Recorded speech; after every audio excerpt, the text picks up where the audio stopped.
राहुरी पोटनिवडणुकीचा निकाल आता लागलेला आहे। जवळपास 50,000च्या आसपास जर आपण पाहिलं तर अक्षय कर्डिले हे पुढे आहेत आणि विजयाच्या दिशेने आगेकूच करत आहेत। काय सांगताल तुम्ही? ही निवडणूक म्हणजे सर्वसामान्य जनतेने हातामध्ये घेतलेली ही निवडणूक नसून प्रत्येकाची भावना आहे।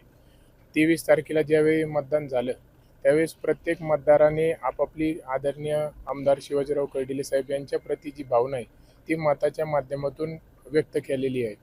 आज सर्वसामान्य जनतेने माझ्यावर कर्डिले साहेबांवरती जो विश्वास होता तोच विश्वास आज माझ्यावरती दाखवलाय, मला संधी दिलेली आहे।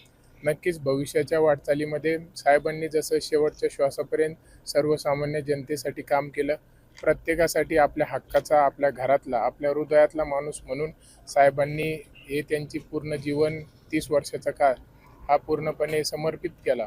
तसंच भविष्याच्या वाटचालीमध्ये आज जेवढं प्रेम मला जनतेने दिलंय हे प्रेम मी कधी न विसरता किंवा ही ही जाणीव मला आयुष्यभर राहील आणि भविष्याच्या वाटचालीमध्ये मी प्रत्येकाला न्याय देण्याचा पूर्णपणे प्रयत्न करेल। विकासाच्या दृष्टीने आपल्या मतदारसंघात निधी आणण्यासाठी तुम्ही आता मुख्यमंत्र्यांकडे जाणार, भेटणार काय? आपल्या महाराष्ट्र राज्याचे लोकप्रिय मुख्यमंत्री देवेंद्रजी फडणवीस साहेब यांचा पूर्णपणे कर्डिले साहेबांवरती विश्वास आणि एक ऋणानुबंध जुडले गेलेले होते। राहुरी नगर पाथर्डी मतदारसंघामध्ये अनेक काळापासून मुख्यमंत्री साहेबांच्या माध्यमातून कर्डिले साहेबांनी अनेक कामं केले। आज तो विश्वास उलट त्यापेक्षाही जास्त काकणभर विश्वास आणि प्रेम आज मला ते देत आहेत। येणाऱ्या काळामध्ये निश्चित मी जे प्रश्न मतदारसंघाचे फडणवीस साहेबांकडे घेऊन जाईल, मला पूर्णपणे विश्वास आणि खात्री आहे। आणि त्यांनी सांगता सभेमध्ये देखील आपल्याला व्यक्त केलं आहे की या मतदारसंघाला आम्ही कुठल्या गोष्टीची कमी पडून देणार नाही। जे प्रश्न, ज्या समस्या असतील ते येणाऱ्या काळामध्ये तुम्हाला सोडवलेला बघायला मिळतील।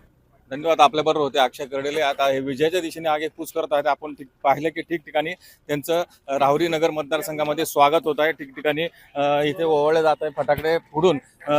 जे त्यांचे कार्यकर्ते आहे, पाठीराखे आहे, पदाधिकारी आहे, सर्वजण या ठिकाणी जल्लोषाचं असं स्वागत करत आहे। स्वर्गीय शिवाजी कर्डिले यांच्या निधनानंतर ही पोटनिवडणूक होत आहे आणि या पोटनिवडणुकीत विजयाच्या दिशेने अक्षय कर्डिले आता आगेकूच करत आहेत।